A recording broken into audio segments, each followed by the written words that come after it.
अस्सलाम वालेकुम। आज के इस लेक्चर में हम 10th क्लास की कंप्यूटर साइंस की बुक का चैप्टर नंबर 2 यूज़र इंटरेक्शन को डिस्कस करेंगे। तो वीडियो की तरफ बढ़ते हैं। ठीक है, तो मैंने 10th क्लास के नोट्स ऑलरेडी बना के रख दिए हुए हैं, ड्राइव में भी मैंने अपलोड कर दिए हुए हैं। आप डिस्क्रिप्शन पार्ट में ड्राइव के लिंक पर क्लिक करके उन्हें एक्सेस कर सकते हैं। मैं नोट्स ओपन कर लेता हूँ सबसे पहले।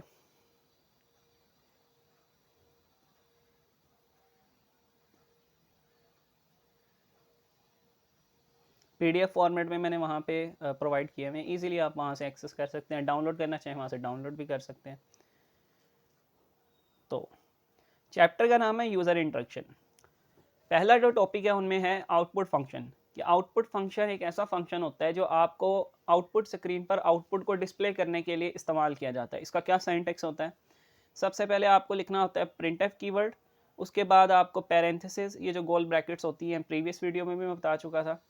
उसके बाद इसके अंदर आपने डबल इन्वर्टेड कॉमास लिखने होते हैं, और जो भी आउटपुट आप आउटपुट स्क्रीन पे डिस्प्ले करवाना चाहते हैं वो इन डबल इन्वर्टेड कॉमास के अंदर लिखना पड़ेगा आपको। फॉर एग्जांपल एक मैंने एग्जांपल आपकी बुक ही में से कैप्चर की है ताकि आप इजीली इसको समझ सके। बेसिक स्ट्रक्चर है हैश इंक्लूड, एंगुलर ब्रैकेट्स के अंदर stdio.h। डॉट एच ये रिप्रेजेंट कर रहा है कि ये एक हेडर फाइल है। फिर वॉइड मेन फंक्शन और उसके आगे पैरेंथेसिस, और पैरेंथेसिस के बाद करली ब्रासेस, और जितना भी आपका कोड स्निपेट होता है वो आप इन करली ब्रासेस के बिटवीन लिखते हैं। तो आउटपुट फंक्शन लिखा हुआ है प्रिंटफ, देन पैरेंथेसिस, और इन पैरेंथेसिस के अंदर इन्वर्टेड कॉमास, और इन इन्वर्टेड कॉमास के अंदर जो भी कॉन्टेक्स्ट लिखा जाएगा, जो भी आउटपुट लिखा जाएगा वो आउटपुट स्क्रीन पर एज इट इज़ डिस्प्ले हो जाएगा। जैसे लिखा हुआ है हेलो वर्ल्ड, तो ये जो हेलो वर्ल्ड है जब आप इस प्रोग्राम को रन करोगे तो ये hello world as it is print हो जाएगा, ये आउटपुट में लिखा भी हुआ है। ठीक है, इसके बाद आ जाता है फॉर्मेट स्पेसिफायर। फॉर्मेट स्पेसिफायर एक ऐसा सिंबल होता है जो वेरिएबल में क्या वैल्यू है इसको दिखाने के लिए और वेरिएबल में वैल्यू को स्टोर करने के लिए इस्तेमाल किया जाता है। ठीक है, अब किस वेरिएबल के लिए कौन सा फॉर्मेट स्पेसिफायर इस्तेमाल होगा ये डिपेंड करता है वेरिएबल की टाइप क्या है। अगर वेरिएबल में नंबर स्टोर हैं तो उस वेरिएबल की टाइप इंटीजर होगी। अगर उस वेरिएबल में ABC स्टोर है तो उस वेरिएबल की टाइप कैरेक्टर होगी। अगर उस वेरिएबल में फ्लोटिंग वैल्यूज पॉइंट वाली वैल्यू स्टोर है तो उस वेरिएबल की डेटा टाइप फ्लोट होगी। अगर वेरिएबल की डेटा टाइप इंट है तो उसके लिए फॉर्मेट स्पेसिफायर %d इस्तेमाल होगा। अगर वेरिएबल की डेटा टाइप करेक्टर है तो उसके लिए फॉर्मेट स्पेसिफायर %c या %s इस्तेमाल होगा। अगर वेरिएबल की टाइप फ्लोट है तो उसके लिए फॉर्मेट स्पेसिफायर %f होगा। दोबारा बताता हूँ, फॉर्मेट स्पेसिफायर एक ऐसा सिंबल है जो इस्तेमाल होता है वेरिएबल में क्या वैल्यू है ये दिखाने के लिए और वेरिएबल में वैल्यू को स्टोर करने के लिए। ठीक है, बिल्कुल सिंपल सा इसका पर्पज़ है। एक कोड लिखा हुआ है उसके ज़रिए समझते हैं। अब अगर आप इधर देखें तो वही basic structure hash include stdio.h void main then parenthesis and curly braces, और जितना भी कोड स्निपेट है वो इन बिटवीन करली ब्रासेस लिखा जाएगा। एक वेरिएबल बनाया है हाइट नाम का और उसमें क्या वैल्यू असाइन कर दी है 5.8। अब पॉइंट वाली वैल्यू है तो इसकी डेटा टाइप फ्लोट होगी। इसी तरह से एक एज नाम का वेरिएबल बनाया और उसमें वैल्यू क्या स्टोर करवा दी 35। अब वैल्यू 35 एक नंबर है, पॉइंट वाला नहीं है, नंबर है, तो उसकी टाइप क्या होगी इंटीजर। ठीक है, अब मैंने प्रिंटफ फंक्शन यानी आउटपुट फंक्शन का इस्तेमाल किया और उसके अंदर डबल इन्वर्टेड कॉमास में मैंने क्या लिखा है माई एज इज %d। अब %d फॉर्मेट स्पेसिफायर है जो इस्तेमाल होता है उस वेरिएबल के लिए जिसकी टाइप क्या होती है इंटीजर। अब देखते हैं कि इस %d के कॉरस्पॉन्डिंग हमने कौन सा वेरिएबल लिखा है, भैया एज लिखा है, क्योंकि पहले %d आ रहा है तो पहले वेरिएबल क्या लिखा हुआ है एज, और एज की टाइप क्या है इंटीजर। तो इसका इस्तेमाल, इस फॉर्मेट स्पेसिफायर का इस्तेमाल, ये जो %d वाला है इस्तेमाल किया जाएगा एज नामी वेरिएबल में से वैल्यू को निकालने के लिए। ठीक है, फिर आगे लिखा है and my height is %f। अब %f एक फॉर्मेट स्पेसिफायर है जो किस टाइप के वेरिएबल के लिए इस्तेमाल होता है, फ्लोटिंग टाइप के लिए। अब क्योंकि ये सेकंड नंबर पे आ रहा है तो सेकंड नंबर पे जो इसके कॉरेस्पॉन्डिंग वेरिएबल है वो हाइट है, और हाइट में हमने 5.8 स्टोर करवाया, इस वजह से इसकी टाइप किया फ्लोट।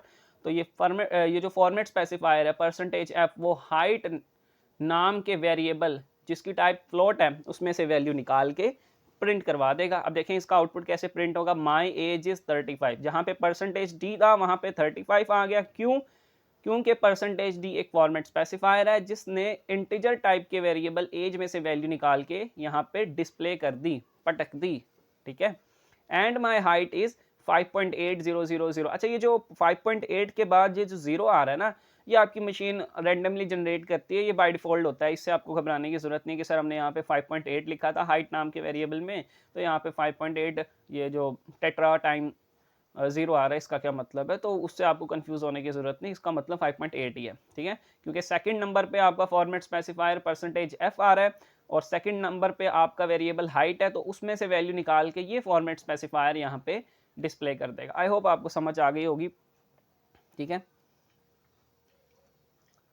और फिर आ जाता है यार इनपुट फंक्शन, एक ऐसा फंक्शन जो यूजर से इनपुट लेने के लिए काम आता है, ठीक है। इसका साइंटेक्स देखें तो पहले आपको स्कैनफ लिखना है, स्कैनफ के बाद आपको पैरेंथेसिस लिखनी है और इन पैरेंथेसिस के अंदर आपको डबल इन्वर्टेड कॉमास लगाने हैं और एंड पर आपको स्टेटमेंट टर्मिनेटर लगाना है, यानी वही सेमीकोलन जो इंडिकेट करता है कि ये स्पेसिफिक स्टेटमेंट यहाँ पर एंड होती है, ठीक है।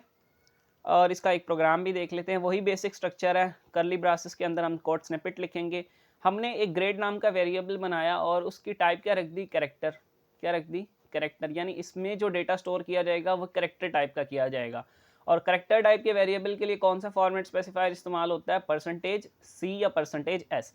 तो यहाँ पे देखिए स्कैनफ के अंदर डबल इन्वर्टेड कॉमर्स में परसेंटेज सी इस्तेमाल किया जा रहा है, क्यों, क्योंकि हमने स्कैनफ फंक्शन का इस्तेमाल करते हुए जो डेटा इनपुट करवाना है वो एक कैरेक्टर टाइप का है और कैरेक्टर टाइप के डेटा को कैरेक्टर टाइप के वेरिएबल में स्टोर किया जाएगा जो यहाँ पे ग्रेड लिखा हुआ है। और क्योंकि ये कैरेक्टर टाइप का वेरिएबल है इस वजह से फॉर्मेट स्पेसिफायर भी परसेंटेज सी इस्तेमाल होगा वैल्यू को ग्रेड वेरिएबल में डालने के लिए, ठीक है जी।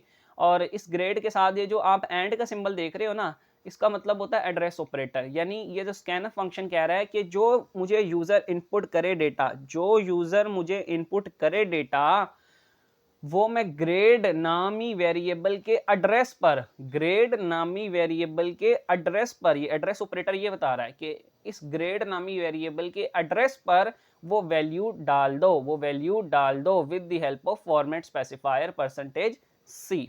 ओके, आई होप आपको समझ आ गई होगी।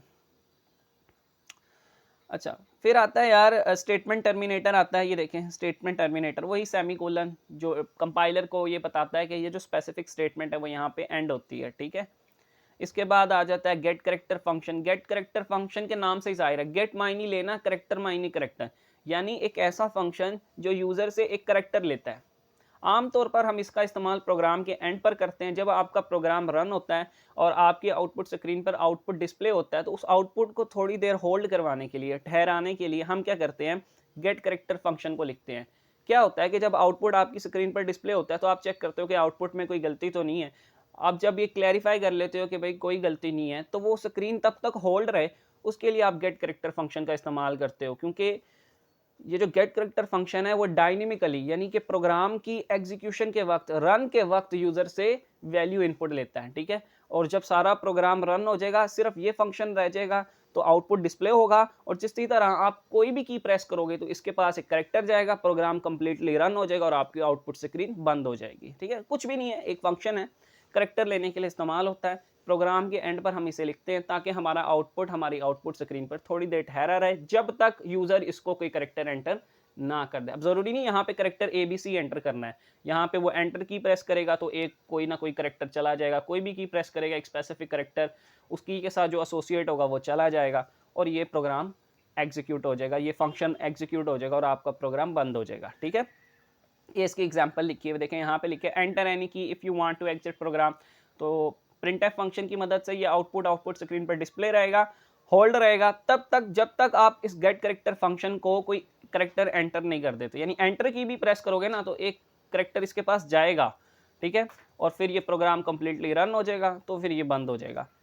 लास्ट टॉपिक है स्केप सीक्वेंसेस। स्केप सीक्वेंसेस का इस्तेमाल आपका आउटपुट स्क्रीन पर कैसे डिस्प्ले होना चाहिए इसके लिए आप करते हो, यानी प्रिंटफ का तो आप इस्तेमाल करते हो आउटपुट को आउटपुट स्क्रीन पर डिस्प्ले करवाने के लिए, लेकिन आउटपुट किस फॉर्मेट में, किस स्टाइल में आपकी आउटपुट स्क्रीन पर डिस्प्ले होगा ये डिसाइड करता है स्केप सीक्वेंसेस के थ्रू, ठीक है। इसकी एक एग्जांपल देखते हैं। ये एक प्रिंटफ फंक्शन लिखा है, इसके अंदर डबल इन्वर्टेड कॉमास में क्या लिखा है, माय नेम इज, ये बैकवर्ड स्लैश ही स्केप सीक्वेंस है। Then inverted comma Ali backward slash inverted comma inverted comma. अच्छा, ये जो इन्वर्टेड कोमा है ना, ये जो मेरा कर्सर जिस पे पॉइंट कर रहा है, और ये वाला इन्वर्टेड कोमा, ये तो प्रिंटफ फंक्शन क्या है, लेकिन ये जो इन्वर्टेड कोमा है ना, ये देखिए मेरा कर्सर जिस पे पॉइंट कर रहा है, और ये वाला जो इन्वर्टेड कोमा है ये अली का है। प्रिंटफ में जब आप इस तरह के स्पेशल कैरेक्टर्स का इस्तेमाल करते हैं तो वो बाय डिफ़ॉल्ट प्रिंट नहीं होते स्क्रीन पे, ठीक है, और ड्यू टू सम रीज़न इसके लिए आपको एस्केप सीक्वेंस का इस्तेमाल करना पड़ता है।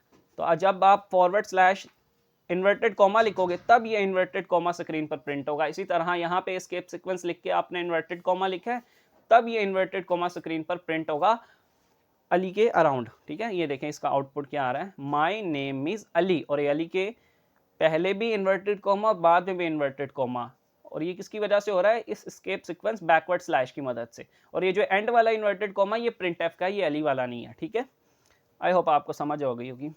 अब इसी एस्केप सीक्वेंस के साथ अगर हम कुछ लेटर्स लिख दें तो ये मल्टीपल पर्पस के लिए इस्तेमाल किए जा सकते हैं। लेट्स से अगर मैं इस बैकवर्ड स्लैश के साथ लिख दूं एन तो हम नई लाइन बना सकते हैं। अगर इस बैकवर्ड स्लैश के साथ मैं लिख दूं टी तो हम multiple spaces, 4 spaces at the same time generate कर सकते हैं। अब इन सब की जो प्रैक्टिकल इंप्लीमेंटेशन है मैं वो एक कोड स्निपेट कोड में लिख देता हूँ, और वहाँ से आपको इसे एक्सेस भी करवा दूंगा गूगल ड्राइव में प्रोवाइड करके, ठीक है।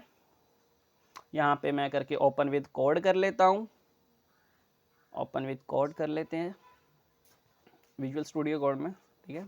अब अगर अभी तक आप नोटपैड इस्तेमाल कर रहे हैं तो मैं आपको फिर रिकमेंड करूँगा कि भैया वीएस कोड पे जंप कर जाएं, कोई चेंजेस नहीं है। जो ही कोड स्निपेट आप वीएस कोड पे लिखते हो उसी को कॉपी पेस्ट कर लेना नोटपैड में या टर्बो C++ में या डेफ C++ में, जो भी कंपाइलर या जो भी IDE इंटीग्रेटेड डेवलपमेंट इन्वायरमेंट आपकी बुक में प्रेफर किया गया, एज योर विश, ठीक है। तो मैं एक बना लेता हूँ सेकंड के नाम से, second.c, और पहले मैं चुप करके एक इसका जो सिंटैक्स है बाय डिफ़ॉल्ट वाला इंक्लूड वाला ना, वो मैं लिख लेता हूँ। वो तो आपको पता ही है, मुझे बताने की ज़रूरत नहीं है, ठीक है। सो stdio.h एंड इसी की रेप्लिकेट कर लेते हैं Alt+Shift, और यहाँ से फाइल बदलते हैं conio.h, ठीक है। तो conio.h, ठीक है। देन फिर मैं लिख देता हूँ void main, ठीक है। अब क्या होगा, पहले मैं आपको दिखाता हूँ आउटपुट फंक्शन। तो मैं लिखूंगा printf, ठीक है, और मैं लिखता हूँ हेलो वर्ल्ड, ठीक है, और एंड पर मैं स्टेटमेंट टर्मिनेटर लगा देता हूँ। सब चीज़ों को मैं एक साथ इंप्लीमेंट करके बताऊंगा। अब मैं एक वेरिएबल बनाता हूँ इंट b नाम का, ठीक है, और इसमें मैं वैल्यू एंटर करवाऊंगा by using input function scanf। तो मैं लिखता हूँ scanf, मैं लिखता हूँ परसेंटेज, क्योंकि ये एक वेरिएबल है इंटीजर टाइप का, तो इसके लिए कौन सा फॉर्मेट स्पेसिफायर इस्तेमाल होगा, %d इस्तेमाल होगा। देन कॉमा लगा के एड्रेस ऑपरेटर, ताकि वो स्पेसिफाई करे कि इस वेरिएबल के इस स्पेसिफिक एड्रेस पर आपको वैल्यू एंटर करनी है b, ठीक है। देन मैं दोबारा printf फंक्शन का इस्तेमाल करता हूँ और मैं वैल्यू दिखाता हूँ आपको कैसे करना। द वैल्यू ऑफ b, अब b के बाद मैं चाहता हूँ कुछ स्पेसेस आ जाए, तो यहाँ पे मैं बैकवर्ड स्लैश t का इस्तेमाल करूँगा, कि जो कि एक एस्केप सीक्वेंस है जो हमारे आउटपुट में मल्टीपल स्पेसेस को जनरेट करता है। बाय डिफ़ॉल्ट ये 4 स्पेसेस को जनरेट करता है, ठीक है। और मैं यहाँ पे इसके बाद %d लिखूंगा, फॉर्मेट स्पेसिफायर %d, क्योंकि अब जो वेरिएबल b में वैल्यू स्टोर की गई है स्कैनफ फंक्शन की मदद से, मैं उसको निकाल कर डिस्प्ले करवाना चाहता हूँ। और निकालने और डालने के लिए किस चीज़ का इस्तेमाल किया जाता है, फॉर्मेट स्पेसिफायर का, ठीक है। तो मैं यहाँ पे b लिख देता हूँ, ठीक है। एस्केप सीक्वेंसेस भी हो गए, ये कॉमा लगाना भूल गया मैं, यहाँ पे कॉमा लगा देता हूँ। तो escape sequence, printf function, input function, format specifiers, और सब कुछ हो गया। देखिए गेट करेक्टर फंक्शन भी आप अगर लिखना चाहें तो लिख लें, वरना वीएस कोड में आपको वो लिखने की ज़रूरत नहीं होती, ठीक है, आपको उसको लिखने की ज़रूरत नहीं होती। बस यही सब चीज़ें थी यार। रन करते हैं, इसको मैं बड़ा कर लेता हूँ, ठीक है, थोड़ा सा, ताकि आपको नज़र आ जाए।